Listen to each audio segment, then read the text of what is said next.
right, hello and welcome to OEWeek Live. I'm your host, Alan Levine, and I've already messed up the broadcast stream 3 times. And so that happens here when we go live, and that's sort of the reality of this show. But anyhow, we've been doing these all week long.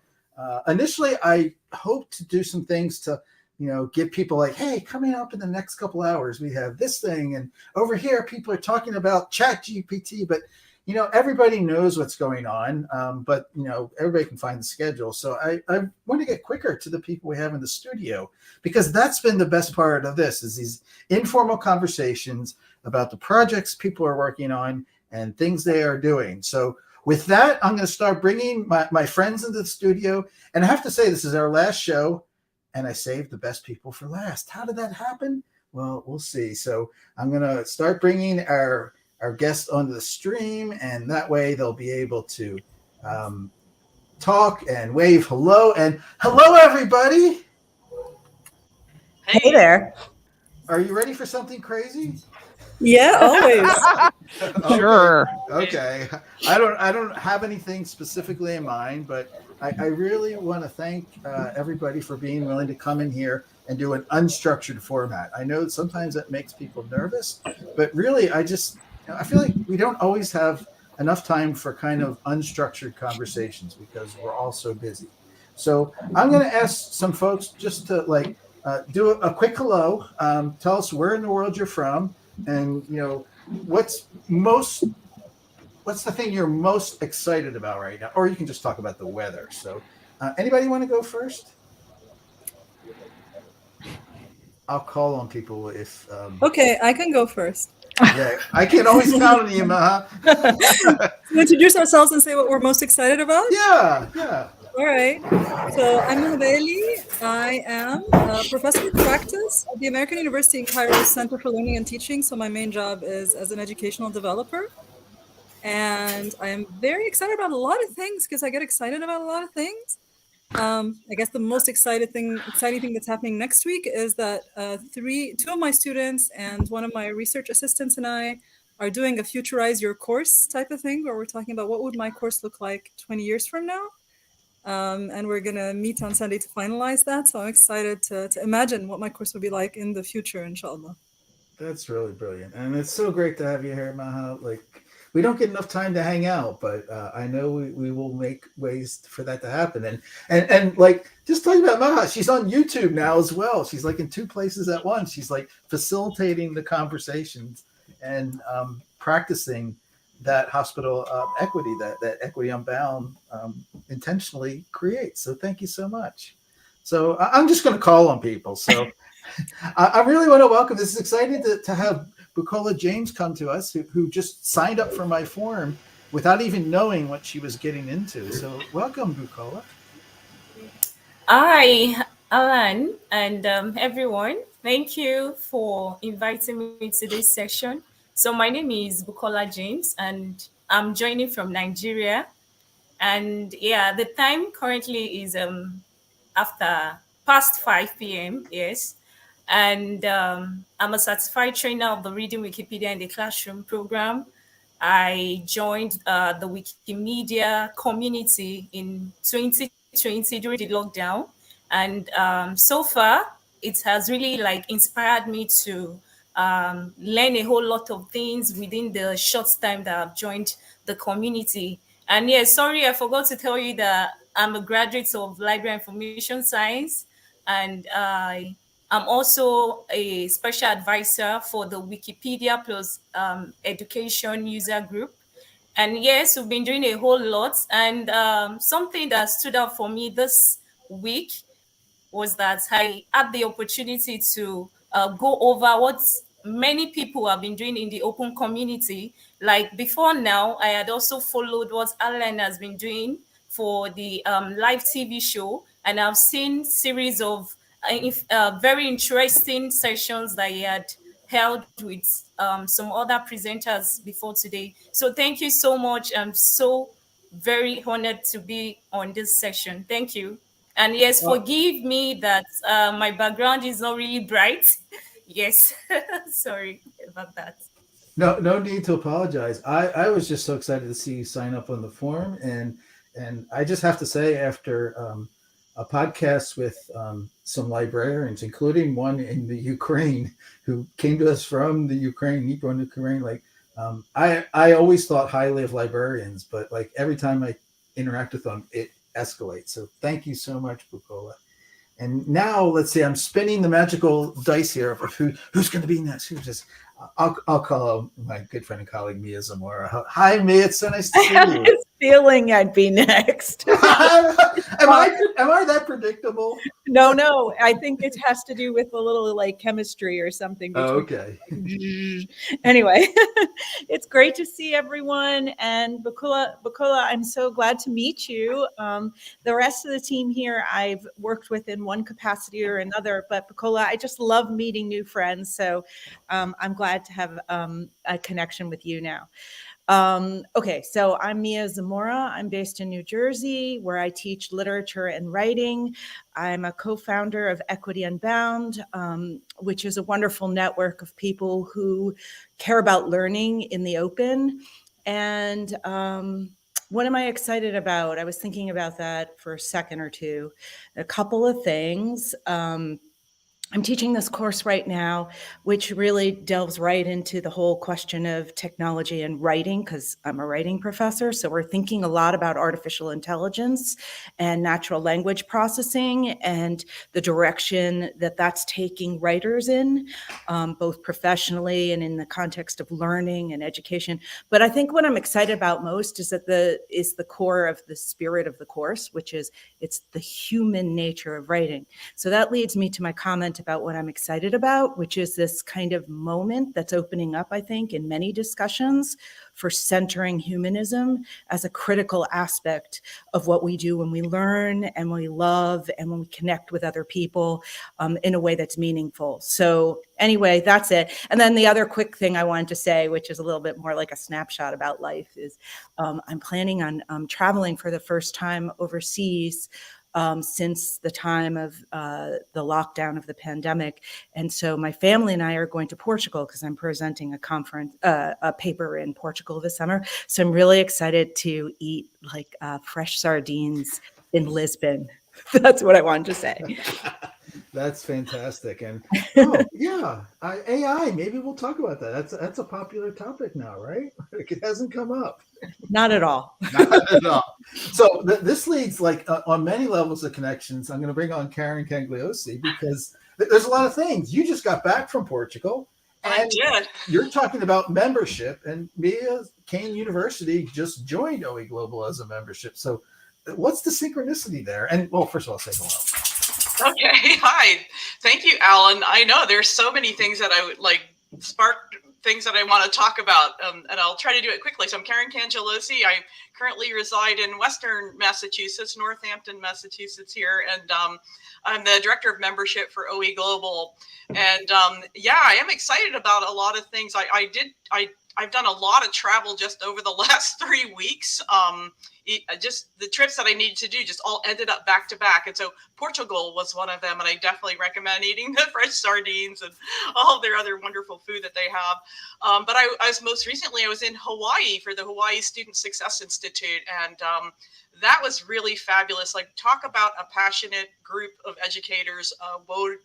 Wade Oshiro in particular, who is at Leeward Community College. He's just amazing. And all of the folks working there within the Hawaii Community College system, including Sunny Pi, super fabulous. And then I went from Hawaii to Miami. I know it's crazy. And working with the Leadership Institute for RIOS, which is the Institute for Racially Just, Inclusive, and Open STEM. That's riosinstitute.org. I should have put a link up there somewhere. And we're doing so many exciting things, including working on a paper about open science and how open science integrates in with open STEM education. I'm super excited about that. And of course, I'm here to also talk about the membership drive for OE Global, which I'm equally excited about. So many things going on, and I could talk more about that. I want to give other people a chance to talk. Oh, thank you so much, Karen. And so, speaking of best for last, hello, Rissa. Thanks, Alan. That's hilarious. Do I lay it on too thick? Like you can tell perhaps me, just you a can tell little. me. Okay. It's all good. I was thinking about sardines, and I was like, no, just no. I'm not going to do that. But I encourage and support everyone who does. My name is Rissa Sorensen-Unruh. I tend to go by Rissa because I was Rissa Kim on Twitter for many years, but I'm not anymore. And I teach chemistry and statistics at Central New Mexico Community College in Albuquerque. And I am excited. What am I excited about? I am excited that I'm going to be really like in the present and be like, I'm really excited that it's Friday. It's the weekend. And then, it's, or it's going to be the weekend. And it is just really nice to have some time to think about being in nature and eat good food and sleep late. I mean, that's where I am right now. And also my fest, which I'm trying to get a lot pumped up for. So there we go. That's what I got. That sounds like a perfect plan. And so just I have to ask, being from Albuquerque, are you into the super hot chili green peppers? Oh yes. Oh yeah. I almost died eating some. Yeah, actually, chili peppers, like if you watch Hot Ones or any of those shows, chili peppers still don't really, they're kind of weird in terms of the what is that called? The scale that does the chili. Yeah. It'll come to me like 2 hours It'll come later. to me. Yeah, exactly. I'll look it up. Give me a second. But I'm like, they're somewhere between like a ghost pepper. I mean, they can get as hot as like a ghost pepper, or maybe a little hotter, but they're not as hot as some of the stuff they eat. Yeah. I just remember a cold soup I had there once. Oh, I'm sorry. I'm going way off track. We're not here to talk about food, but we can. So that's the format. But I know each of you came with some things you wanted to talk about. And so, again, I don't know if anybody wants, if the Equity Unbound folks want to go first, or Bukola, if you want to talk about your Wikipedia in the Classroom project. I would love to hear about that because that's one I know about the least. Is that too much asking you to go first? Okay, yeah, thank you. So the Reading Wikipedia in the Classroom program was, although the program had earlier started in 2020, and it's a teacher's flagship training program that was organized by the Wikimedia Education. So what the program aims to achieve is that it wants to enhance teachers' media and information literacy skill using UNESCO's media and information literacy framework. And this framework focuses on promoting um, the ability of teachers and students to be able to learn the technicalities that are involved in better assessing information online, and also having that skill on how to not just assess this information, but also learn how to evaluate the kind of information that they consume.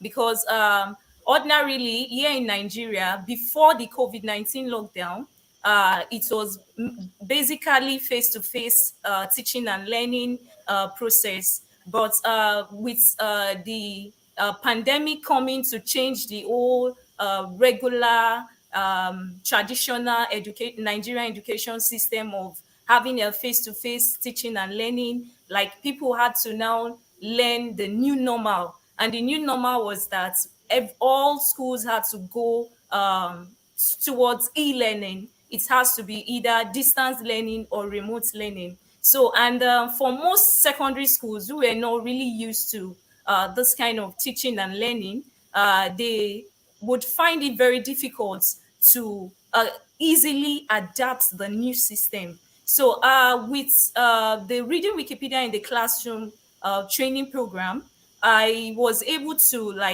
get receive training from the Wikimedia Education, because it's a kind of a train the trainer approach, a TOT kind of program where I had received like a 3 month training a 3 month online training program where I had to like run over the courses. It was an LMS structured kind of program. So like I had to go over those courses, and at the end, I got certified. I was the first Nigerian, not Africa, because like we had a representative from Ghana as well during my cohorts. But before my cohorts, they had earlier had some series of cohorts, but like there was no African involved in those previous cohorts. So like I happened to be the first cohort to like come from Nigeria. And then at the end of this training session, where we adopt the UNESCO MIL framework, and also we are using this in line with Wikipedia as a learning tool, because like there are so many learning tools online, but they wanted teachers to better accept the sorry please. Oh, that's fine. Somebody came into a room, so we know this happens. Yeah, so But sorry about that. no worries. This is real life. Like, my cat is going to come on the screen. Yeah, like I had to borrow a space to do this section, so that's why I just like Yeah. have to accept some of this interruption. So why I was on this training program, we had like series of online training where we had to not just learn how to help teachers understand the positive impact of RWC, that is reading Wikipedia in the classroom, but to also learn how we can better communicate this learning to the teachers, because like I wasn't an educator, but like I wanted to go and face teachers, and these teachers they have the experience, and coming with something new, they sometimes tend to want to avoid it. They be like, yes, I'm experienced, what are you coming to give me, things like that. So like we had to go over this training section. At the end, I was certified, and I was also privileged to be the first person to implement this training session in Nigeria. And yes, during the implementation, we initially our goal was that we wanted 50 teachers to be part of this training program, where we transfer the skills that we have gained from the cohorts. And we initially it was 50, but when we put up the call for application, we had over 100 teachers who signed up for this training session. But at the end, like we had to limit our selection to just 70 teachers.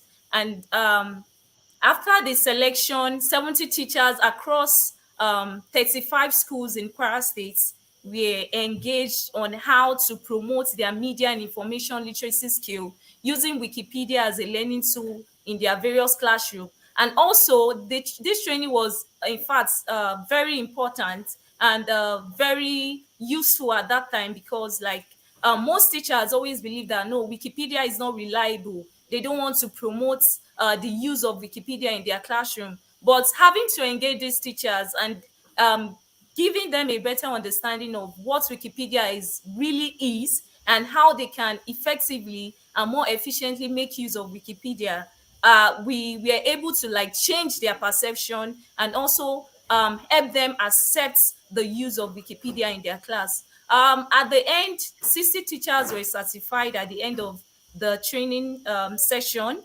and so far so good. We've been able to like establish 3 wiki secondary school clubs, and these school clubs was created as a result of the teachers who were parts of this training program wanted like a sustainability for the program. Like they wanted a space where they can also showcase what they have learned to their students and help them better know how to access reliable and factual based information from Wikipedia. So like we had to establish this club, and the club was set up in 3 schools. We engaged 45 students, and at the end, those students were also given like a certificate of participation. So that's a little bit. I know I've really said a lot already, so it's not a little bit. So like that's just a brief about what reading Wikipedia in the classroom is all about. So it's mostly about helping teachers better make use of Wikipedia and helping them to incorporate the use of Wikipedia into their classroom curriculum, and even, in fact, helping the student learn new things outside of their regular school curriculum. Like we get to help students understand how to how to use the citation, and also we help them understand that when there are some features that on various Wikipedia articles that determines the category of that Wikipedia article, and how students can better make use of those Wikipedia articles, because like Wikipedia is very broad. It has so many fields of topics and subjects, and sometimes secondary school students might not be able to effectively make use of Wikipedia as a reference for their assignments if they are not well guided on how to use it. So that's a little bit about me. I don't really want to take all the time. Thank you so much. No, thank you. First of all, like, you have incredible energy for this. How did you get involved with this, and why did this create such excitement in you? Okay, like before now, I've always been like a passionate learner. I've always liked to learn new things, and because I'm also in the information sector, where we want to promote open access to information as librarians, we want to open up our collections. Then I feel it's not just about opening up the collection. How are people making use of these collections? How are students, or in fact readers that are outside of the four walls of the library, how are they making use of the information that is on the online spaces? So like this was what like inspired me to put up for that program when the call for application was on. And yes, this has really spoiled my energy. Like it has spoiled my like it's really inspired me to want to do more, because like before now, Wikipedia in Nigeria for most academia is always a no, no, no, no. But at the end of this training session, like having over 75 teachers put up for a program that is just meant for 50 teachers, it was really, really something that was exciting. And yes, we wanted to push this forward. Thank you. Oh, thank you so much. And that is the way we can best do this, is you get 75 people changing their ways and get that excitement, and they will spread it. So I really appreciate you coming in here. So thank you so much. And feel free to jump in the conversation anytime. Tell Alan to stop talking. That's allowed too. Let's talk about, like, Mia, Maha, and Rissa, and actually Karen too is part of Equity Unbound and you. MyFest. And me. Yeah. But I'm keeping quiet. We're overrepresented here. And my daughter. That's her. It's great. Oh, she's probably like an adult by now, right? She's 11, yeah, almost an Oh adult. my Hi, gosh. Hoda. Hi, Hoda. I'm telling her she's the youngest co-organizer. There we go. Awesome. So how do we talk about MyFest or Equity Unbound in general? How do we start talking about this? Okay, so I forgot to say in my introductions that I'm a co-founder of Equity Unbound along with Mia and Catherine Cronin in Ireland. And so MyFest, the first time it was ever offered was June, July, August of 2022, and MyFest stands for Mid-Year Festival. And so it was a 3-month learning journey, choose your own learning journey. It was meant to energize, re-energize us all in community, to focus on, why should a conference be 3 days long if it's virtual? And why should we stay on Zoom for 6 hours in a row when we have lives? And so we're like, yeah, let's spread it over 3 months and not have more than 2 or 3 sessions a day, spread it out over a week. And why don't we see what people need right now? What does our community need right now? And everyone was burning out from sort of the change from being fully online to being back face-to-face and hybrid. And so what were the topics people were interested in? And those are the topics people were interested in. They were interested in open education, digital literacies. They were interested to talk about critical pedagogy and social justice. They needed to do community building and reflection together. And there was so much need for well-being and joy. And we also wanted to embrace emergence so that we could come up with things as people asked for them. And I'll let Mia and Rissa say more about it. Go ahead, Rissa. I was going to say that's you, Mia. Yeah. Well, I mean, I guess one thing I can say is just MyFest was a moment in which we really felt the world needed recharge and renewal. Remember, the context was the pandemic and the COVID-19 crisis in the world, and what it did to educators everywhere, learners everywhere. Was definitely a kind of collective trauma that we all experienced. It's not over. I'm talking in the past tense and I'm uncomfortable about that, so I'll just say that out loud. But at any rate, these two words, renewal, recharge, were very important to us, and we responded to that. And that's the sort of tradition of Equity Unbound. So I'll just say a little bit about what Equity Unbound is in the context of the mid-year festival, also known as MyFest. Equity Unbound is a network in which anyone can join, and we hope, Bukola, I hope you consider joining, and I hope you bring your friends along, and I hope anyone listening will feel the invitation that I'm extending. And in Equity Unbound, we kind of anchor our work around a kind of value system called intentional, equitable hospitality.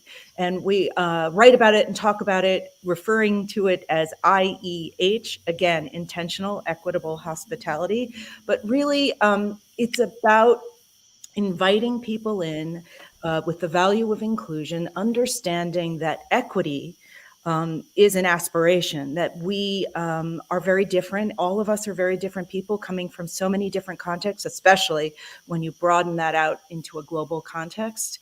But we want to practice a sense of care and hospitality in joining together on a learning journey.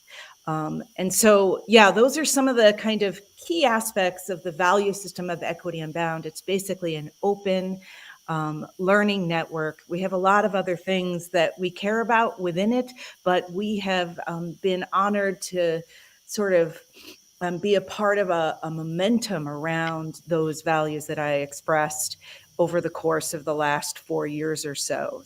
And the pandemic, I think, was a time when we really needed to come together in new ways and start to think about learning in broader, newer ways with that humanist underpinning that I mentioned when I just was chatting in the beginning.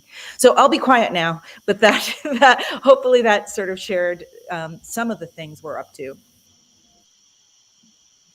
I think Maha and Mia just about covered it. I don't know what else to say.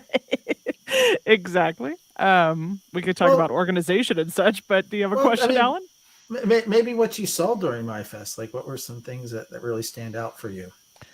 I think what is important to me about MyFest is it offers a different way of thinking about multi-generational learning, inclusion, and really thinking about topics that we don't technically that we often don't talk about as broadly in academia as we really should, or in K through 12. I mean, this isn't exclusive to higher education.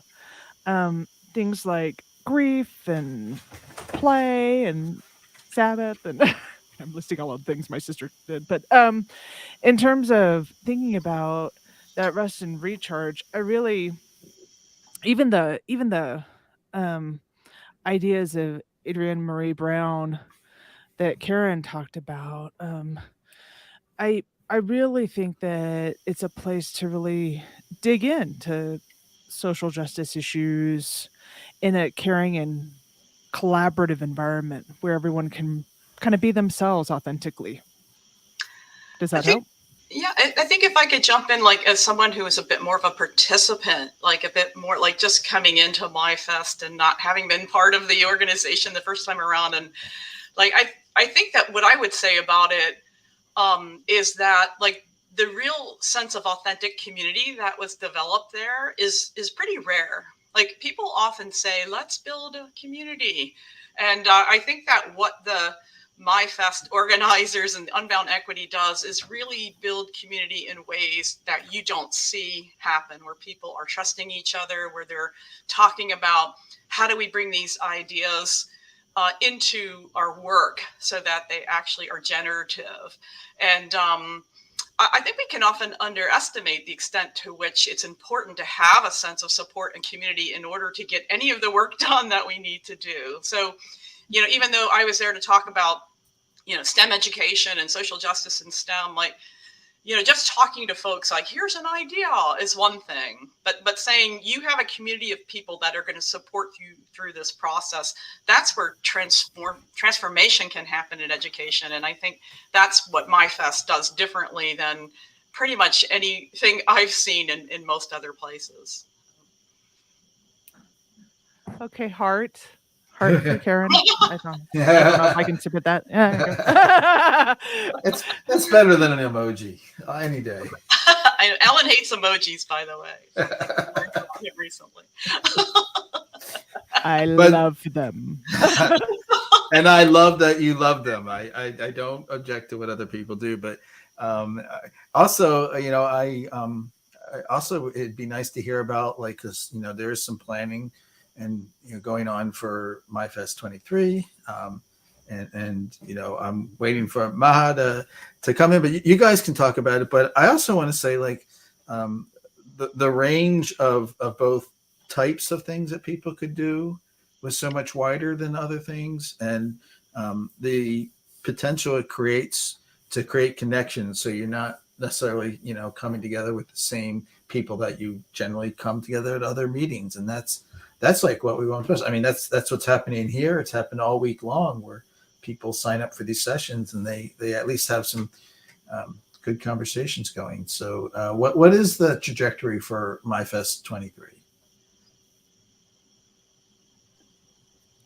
I guess I'll Can I talk with? Yeah, go ahead. Yeah. I'm gonna try talking with my camera off, and then Mia, you can continue if it's cutting off. So the trajectory is to bring in people who were participants and organizers in the past together to co-organize. We organized something in January just about intentionally equitable hospitality, and we told people, you join this, and then you can be part of the decisions of how MyFest 23 happens. And a lot of people wanted to do that and wanted to be that. And we're hoping, I think the key thing that's standing out for me, other than keeping what was good about MyFest 22, the key thing that I think is standing out for me is that people now want to talk about activism and systemic change, and how do we enact our values, not just in our classrooms, but in our institutions, and make that change, systemic and wider and deeper, and not just in pockets, which is where it is now. And we need our allies outside of our institutions to help us think through how to do this within our institutions, I think. And maybe, I'm imagining Bukola is hearing this for the first time, and some people in the listening audience, like, I think the hospitality part is we don't want to make it feel like it's for the people who've done this before, and you are expanding, but like, how can people get involved with this, right now? Because, I mean, it'd be great to have some Wikipedia activities in next year's MyFest. Yeah, I think one of the things I just want to emphasize, it's been said already, but I think undergirding all the work of Equity Unbound, and definitely the spirit of the MyFest 22, MyFest 23, which is yet to come, is participatory investigation, learning, community. And so it's that sense that everybody has a voice. And one thing that Karen said earlier that I just want to bring to the foreground is the idea of trust. Trust is not something that we come across easily. It's something that's built in sort of small moments, paying attention, slowing down, and sharing things that matter to us in ways that are sometimes vulnerable. Being able to laugh together about things and let things go too that are troubling in our world, meaning the day-to-day kinds of things that hold us down. So I think the quality of trust is a really important part of Equity Unbound and MyFest, and we are always trying to explore how to build upon that, how to build platforms that matter to people, how to like kind of grow, crowdsource a portfolio of things we care about. So we have like a music library, a reading library. Rissa mentioned intergenerational learning, and that's so it's a pop for me, like something I care about so much. Basically, when children are there with grandparents, are there with I don't know what I am. I was going to say a mid person. I don't know, middle aged. I don't know what that is. I hate categorizing things. I need a T-shirt of that, by the way, Mia. I'm a mid person. I like that. I'm a sandwich generation. That's what And that doesn't mean average, okay? No, I kind of like the mid person moment. I mean, none of us are average. None of y'all are average. Mid. I like it. Yeah, you guys get the drift. And that was actually quite interesting to see unfold, is that there were activities meant for children to do and family, and you often never see that at conferences and events. But naming this in an inclusive way is so big. Like Huda, my daughter, said, don't call it for children, I'm not a child, we call it for all ages. And then Bonnie Stahoviak heard that and said, for all ages is nicer than families, because what if someone's single but they want to join? Right. So for all ages really is it's a much more inclusive term than even we intended, I think. Like even we hadn't meant it to be that inclusive, but it turned out to be, I think. Let Hoda know that I heard her, and I am adjusting my language. I love it. Yeah, no, I think I think y'all have said it beautifully. I really thought that, I think that the activism, what I'm hearing is the activism because of the nature of all kinds of things happening all over the world, including the United States, but also really trying to get some sense around burnout and grief and all of the pieces that we might not have fully dealt with, that we need to continue to deal with. Let's put it that way. And I want to kind of go back to what Maha was saying about systemic change. Like, what does that really look like? What does that mean? We often talk about changing structures and systems, and that's not disconnected from the conversation about trust and compassion and learning. And like, how are we bringing that to actually change systems? I love that we're going to explore that. And there's so much that needs to happen. There's so much backlash happening, especially within the United States. And like, how do we address that? How do we bring what we've been learning here to actually transform systems? That's what I'm excited about. As long as we don't run into the problems of change management. Have you heard that before? The Rick Burr problems, that like you bring a new idea to someone and the problems are, I don't like the kind of levels of not like it. I don't like it. I don't like you. And I don't get it. I don't like it. And I don't like you. So we don't want that. I probably heard that. That sounds like a speaking series. Pretty sure it is. Come to Rissa's development seminar. No, but also, with change management, I mean, always a hurdle is like the overwhelming sense about what can I really do, because the systems seem to have the power, and where are the ways that we can exert our influence and not keep hitting our own efforts and energy against things which just constantly close us down. Yeah, that's the trick, right? Like, what does it mean to really think about what a system is? And I think that I often, when I've talked, like I just did a couple of presentations about open pedagogy, within institute, people will say, oh, but our systems don't really allow me to do that. Like, we can't edit Wikipedia ourselves, or we can't actually have students working outside of the LMS. And it's because our systems won't allow us. And I always ask the question, well, who created these systems? Like, who's responsible for systems like accreditation boards? Like accreditation boards weren't really handed down from God, right? Like, we created them, and we need to change them. And so I know it can be really hard to think about how we really can confront existing structures to say we need to change it. But I also find that a lot of people, especially faculty that are been ensconced within their systems of tenure for a really long period of time, can be the most conservative about wanting to change anything, partly because the system's working for them, so really how we address the privilege within our institutions, I think, is one of the things that we need to think about when we think about systemic change too. And I a long time ago, I can remember doing some stuff with and this was kind of within the frame of using technology in education, about how some people would be innovative and they would subvert the system that's in place. So they would do things in an LMS that weren't really built into the LMS. They would defy it.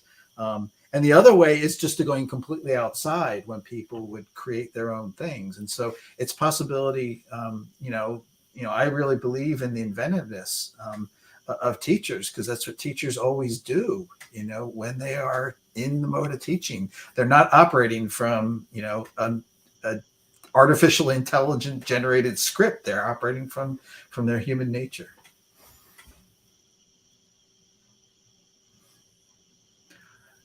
So I don't want to talk about AI. I'm tired of it. Anybody else? we can, but I also, Karen, I know I want to give you a chance to talk about the membership stuff. Sure. Yeah. So you may or may not be aware that OE Global has been trying to increase our members, both at institutional and individual level.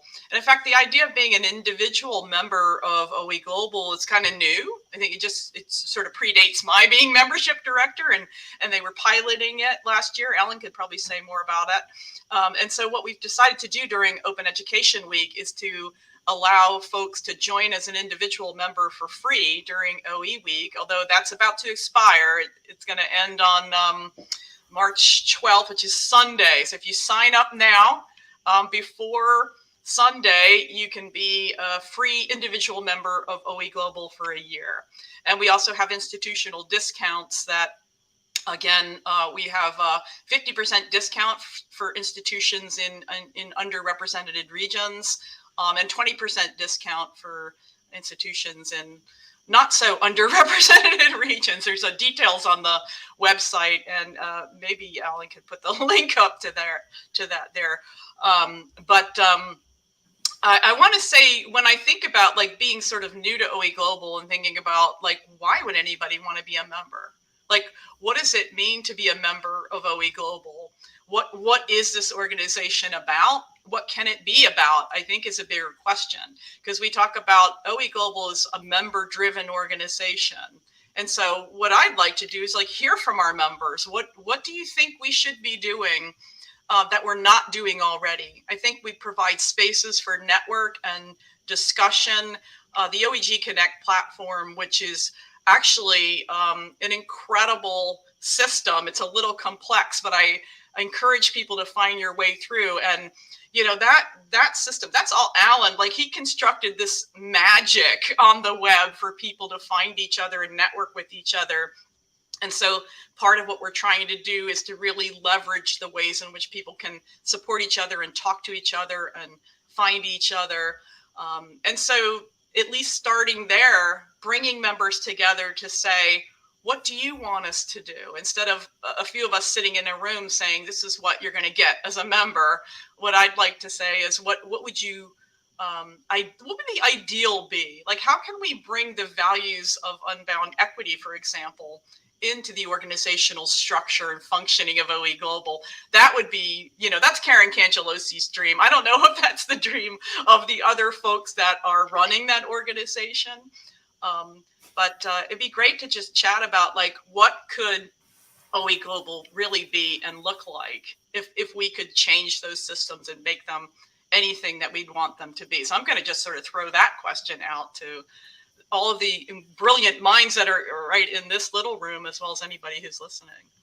Well, thank you. And also, we didn't really, we've casually talked about this. What about, what kind of relationship can we build, or cooperative, agreement to work with Equity Bound on MyFest and have it be more than, hey, just come join us. It's no, we should be joining you. So we have no idea how to make that happen, but I think we'll be talking about it. That sounds really exciting. I think partnership in general can be so fruitful and grow so many wings of work. I think one of the things that's exciting is finding thinking partners and working partners, like kind of a matching magic that occurs. And it doesn't have to be everybody like interfacing with everyone. It can be a small faction working with another small faction to bring it to new community audience, etc. That I think is part of what we keep learning about and figuring out together. But no doubt, like we're in this zone of seeking new ways to work. And to me, that's exciting because we're trying to do things better than they were done before. And I think one of the things with all of this is when you jump out of any institutional boundaries, you can imagine and spread your wings and try things without someone breathing down your neck or telling you can't do that yet, or you have to do it this way. But then you try it, and then you try it with crazy allies like yourself, radical people that make you realize you're not crazy because other people do think this way. And you develop your thinking along with them and you refine it. And then you go back to your institution. This is my way of doing it. You go back to your institution, you say, you know what, I tried it. And some of people from our institution came, and now I have allies. I have so many more allies in my institution because of all that I do outside of the institution that I invite them to. And then they have freedom to say things and do things that they couldn't do elsewhere. And I think that's part of the ways you resist those structures that are going against the kind of values we're trying to engender. Right? I think that's beautiful. And I think I pledge to be more insidiously radical. On the Scoville scale. High on the Scoville scale. Yeah, we need a Scoville scale. I love it. You're flaming, burning. I love that. I also need a t-shirt of that. Ghost pepper of activism. Not a very inclusive metaphor. I really do not. No, it isn't. Metaphors will Maha, 'cause always you let can't you deal with down. peppers. As much as I love metaphors, they're always going to go off rails. So I'm going to say something about metaphors because Yeah. I know we said we wouldn't talk about AI, but my mom talked about AI. My mom doesn't know anything about AI, but she says she thinks AI is like fast food. And so I always tell people that this is a metaphor my mom gave. What's a metaphor they would give? And the other day, someone got so upset because instead of saying fast food, I said junk food, which is, of course, they're both the same thing, but the connotation, is already a more negative connotation. And I mean, I'm okay with calling it junk food too, but that person was really not okay with it. So, yeah, the subtle differences in how we name our metaphors makes a huge difference. all right, I thank you so much. I want to put a question. This came up like spontaneously yesterday, and so I think it's a good ender. Like, we started with excitement. Let's end with some hope. Anybody want to talk about what's giving you hope going into the next period of time? I'll go first if I can. Yeah. 'Cause I have. What gives me hope is the opening of any creative space where we can collaboratively come together and think about what's next for us or what we can do and what have you. So creative spaces are giving me hope.